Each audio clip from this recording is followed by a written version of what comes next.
Hey, hi! Before watching this video, make sure to subscribe our channel and don't forget to press the bell icon. You will get notification from testing.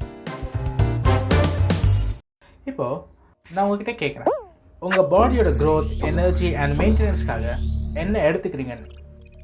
நீங்கள் கண்டிப்பாக ஃபுட்டுன்னு சொல்லுவீங்க. S, கண்டிப்பாக food தான் நம்ம பாடிக்கு தேவையான energy and growth கொடுக்குது. And also நம்ம பாடியை மெயின்டைன் பண்ணுது. இந்த ஃபுட்டை நம்ம எடுத்துக்கிட்டு அதோட பெனிஃபிட்டை யூட்டிலைஸ் பண்ணிக்கிறது தான் நம்ம நியூட்ரிஷன்னு சொல்லுவோம்.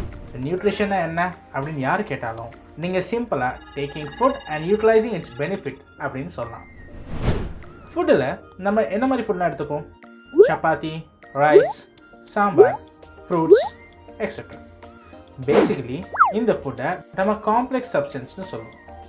நம்ம இந்த ஃபுட்டை எடுத்துக்கும் போது நம்ம ஸ்டொமக்குள்ளே டைஜஸ்டிவ் சிஸ்டமில் போய் இந்த ஃபுட் டைஜஷன் ஆகும்.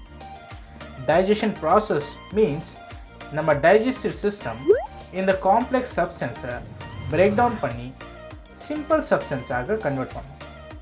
So complex substance break down ஆகி, அதாவது உடஞ்சி சிம்பிள் சப்ஸ்டன்ஸாக மாறுறது தான் நம்ம டைஜஸ்டிவ் சிஸ்டம்னு சொல்லுவோம். ஸோ இப்போது எப்படி காம்ப்ளெக்ஸ் சப்ஸ்டன்ஸ் பிரேக் டவுன் ஆகி சிம்பிள் சப்ஸ்டன்ஸாக மாறுதுன்னு இந்த சாப்டரில் நம்ம டைஜஸ்டிவ் டாப்பிக்கில் பார்ப்போம். There are different ways of taking food. Like bees and hummingbird will suck the nectar. Snakes will swallow, அதாவது முழுங்கும். Some aquatic animals, they filter tiny foods. Snail do scraping. Housefly do sponging. Eagle do capturing. Mosquito do sucking. So different organisms take food in different ways. இந்த different ways of taking ஃபுட்டை நீங்கள் எப்போவுமே ஞாபகம் வச்சுக்கணும். எக்ஸாமில் கண்டிப்பாக இதுலேருந்து questions கேட்கப்படும்.